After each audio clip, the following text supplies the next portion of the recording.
A couple of weeks ago, I put out a video on documenting your local area, walking within a radius of 2 miles of where you live and seeing what you can find to photograph there that is interesting to you. And the idea was that by taking a particular camera and focal length of lens, and restricting yourself to that 2 mile radius, you really challenge yourself to be more observant, more creative, and maybe it's an opportunity to help you develop your own photography. In the first video, I went out with a Sony A1 and a 90mm lens, which is an unusual combination because it encourages you to focus on details rather than the wider images that you might get with a more landscape-based camera and lens. And if you want to see that video, it'll be linked above just here. But for now, I'm doing the second video in the series, and for this one, as I promised, I'm using the RX1R Mark II, which is a camera that I've been using for almost a year now and I'm very familiar with, and I'm really enjoying shooting with it. It's so dramatically different from shooting with the Sony A1 and a G Master lens. Peter from the future here. While I've been making this video, Sony have announced an update to this camera. They have announced the RX1R Mark III.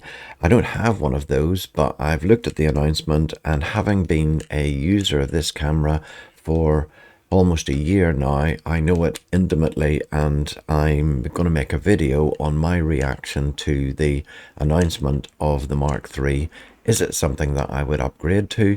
Is it something that I welcome? Is it too overpriced? As soon as I've made that video, I'll link it up here, and if you're subscribed to the channel, then you'll get notified when that is released. The first thing to say about it is that it was much easier to carry. It fits into my Air Day sling. There's room left in it for other things to be put into the sling as well. It's just so small and compact and easily portable. Whereas the Sony A1, even with a 35mm lens on it, no way would fit into that sling, but it certainly will not fit in with the 90mm lens. And the second thing to say about that is that this weighs only 369 grams all in, and that's really light. And so when it's in the sling, you hardly notice that it's there. Whereas the Sony A1 weighs 1028 grams with a 35mm lens on it. So it would weigh substantially more with the 90mm macro. So that combination of the Sony A1 and the 90mm lens is 3 times, or would be more than 3 times heavier than this little camera. And if you're walking around for several hours, if you like doing street photography, if you like doing urban photography, or if you're doing this project of documenting your local area and trying to cover an area of 2 mile radius around your home, then carrying something that is less than 1/3 of the weight is a real advantage and makes for a more pleasurable experience. So I want to just quickly take you through some of the photographs that I took around my own local area and illustrate maybe what you might learn and what your experience might be of documenting the area in which you live. So let's look through some of those images. This first image is one that I also took with the 90mm lens, although using the 35mm lens makes the path look much longer as if it's going into the distance, and so I actually prefer it. The only problem being that we've had a period of exceptionally hot weather and a lot of the greenery is no longer as green. It's looking a bit burnt, and so it's maybe not just as attractive from that point of view, but from the point of view of the lens and the image, I prefer the wider angle on that. So this next image shows that this little camera, the RX1R Mark II, really is excellent on close-up. It has a close-up option which allows you to shoot between 20 centimeters and 35 centimeters away from your subject, and the f2 lens really allows you to pick the subject out from the background. And when it comes to documenting your local area, it also allows you to get wider shots. This would be a bit tricky to get this church fully into the image with a 90mm lens. You could only pick out a part of it, so the 35 is much better from the documenting point of view, but you can still pick out individual things, and particularly with the f2 lens you can separate them out quite nicely from the background. You can also shoot HDR shots with the little RX1R, and in this case it's a 3 exposure image to allow me not to blow out the highlights at the end of the tunnel, but yet still get some detail in the tunnel walls itself. Not that it's a particularly attractive tunnel to shoot, but you get the idea that at least it is possible.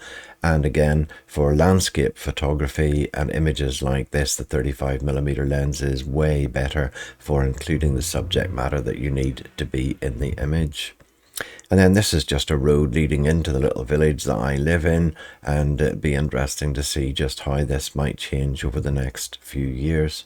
And a little milestone that shows you that we're 34 miles from London, where we live here, and Maidenhead's the next significant town on the way into London, and it's just 8 miles away.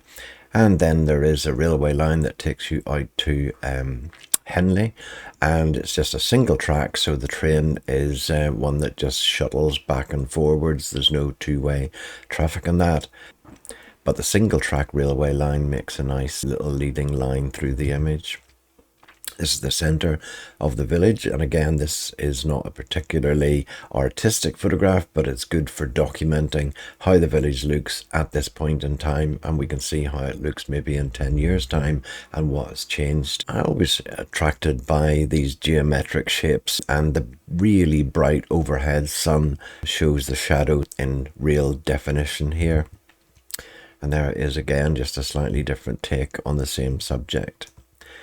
And the f2 lens does allow you to pick out subjects from the background.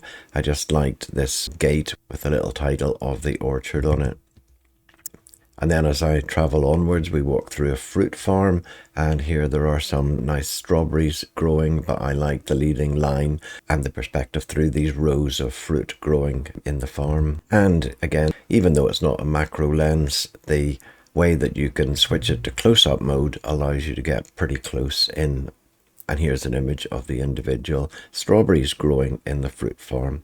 So having looked at the images, then there are a couple of things that I want to say about the whole experience. The first thing is that I really enjoyed doing it with both camera lens combinations.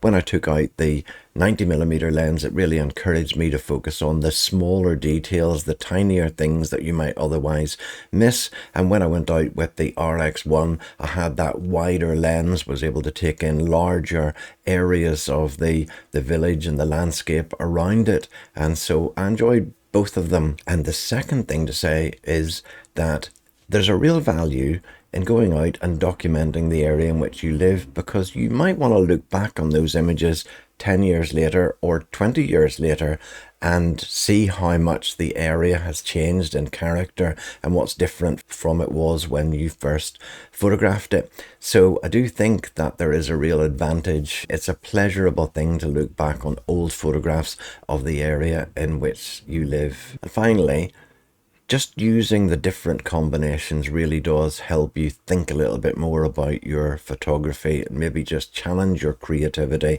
and help you develop your skills a little bit more.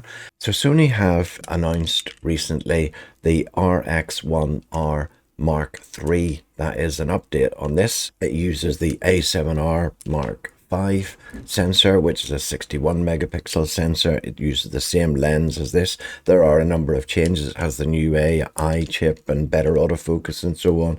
So as a user of the RX1R Mark II, I have a good experience of how this camera works for me in practice.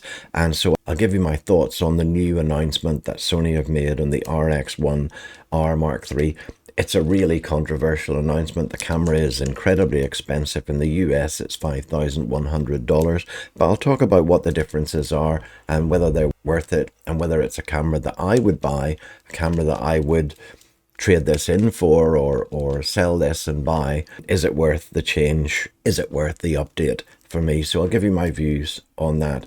In the meantime, if you got something out of this video, please give it a like. That really helps the channel and I would appreciate it. And if you want to see more of these videos and you want to catch that video on the RX1R Mark III, then hit the subscribe button and you'll catch the next one when it's uploaded. And so in the meantime, thanks for watching, and I look forward to seeing you in the next one.